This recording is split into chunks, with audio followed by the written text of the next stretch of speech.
আমার গতকাল রাতে ঘুম আসছিল না কিছুতেই। আসবে কেমনে? শীতের সুদনে 6 দিন হলো গোসল করি না। পানির সাথে আমার দা কুমড়া সম্পর্ক আজকাল। ঘুম যেহেতু আসছিলই না, তাই ভাবলাম আমার পুরনো পেশায় একটু ফিরে যাওয়া যাক। মানে মানুষের ঘরে সিট কেটে চুরি করতাম আগে। এখন তো এই শিল্পটা প্রায় বিলুপ্ত। মানুষ পিড়া পাকা করে গড় উঠায়, আর যাদের আর্থিক অবস্থা ভালো তারা তো বিল্ডিং তুলে। তারপর কাঁধে সাপল আর কুদাল নিয়ে শরীরে তেল মেখে বের হয়ে গেলাম মাটির ঘরের সন্ধানে।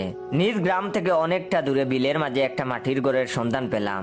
আমার চোখ জোড়া খুশিতে জলজল হয়ে করে উঠলো।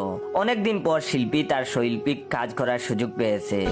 ঘড়িতে তখন সময় দেখলাম রাত 2টা। নিশ্চয়ই ঘরের সবাই এখন ঘুমাবেই তো। তারা তো আর আমার মতো 6 দিন গোসল না করে থাকে না। আমি তখন প্রস্তুতি নিয়ে গড়ের পিড়া খুঁড়া শুরু করে দিলাম। শিল্পীর নিপুণ হাতে অল্প সময়ের মাঝে খুব সুন্দর সুড়ঙ্গ তৈরি হয়ে গেল। আমি পিঠ বাঁকা করে বেড়ার নিচ দিয়ে ঢুকে পড়লাম। একদম খাটের নিচে ট্রেনিং প্রাপ্ত আর্মিদের মতো এগিয়ে যাচ্ছি। তেল মাখা ঠ্যাং দুটো গেওড়া ব্যাঙ্গের মতো লাগছে। হঠাৎ খাটের উপরে নড়ে চড়ে উঠলো। আমি তখন থেমে গেলাম। পুরুষ কণ্ঠে কেউ বলল, কি গো, ঘুমিয়ে গেছো এত তাড়াতাড়ি? আমি তখন খাটের নিচ থেকে মনে মনে বললাম, রাত 2টা বাজে, তোদের কাছে তাড়াতাড়ি মনে হয়? তোরা কি মশা নাকি রে ভাই? তখন মহিলা কণ্ঠে অন্যজন বলল, রাতের বেলা ঘুমাবো না তো কি চুরি করতে যাব? তখন আমি আবার মনে মনে বললাম, আরে আপনারা কেন চুরি করবেন? এমনিতেই দিন দিন এই লাইনে ব্যবসা কমে যাচ্ছে, অর্থনৈতিক ঘাটতি দেখা দিচ্ছে, আবার নতুন চুর এলে তো আরো ঘাটতি দেখা দিবে।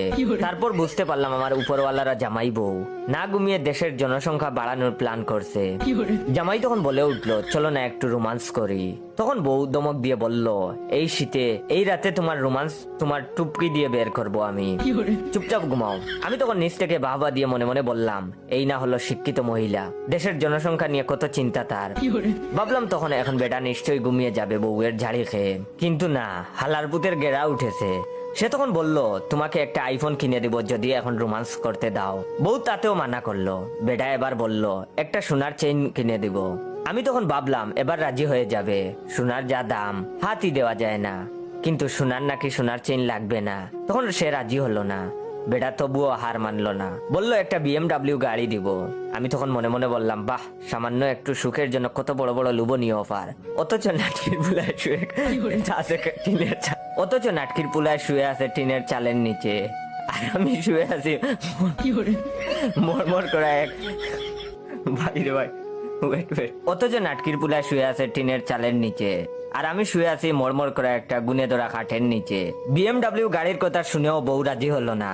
এবার সে আরো কিছু বলতে যাবে, আমার গেল রাগ উঠে। কতক্ষণ এভাবে খাটের নিচে শুয়ে থাকা যায় গাওড়া বেঙ্গের মতো? আমি তখন বের হয়ে এবার নিজের টুপকি উদাম করে রাগে চিৎকার করে বললাম, হমন্দির ভাই আয় তুই।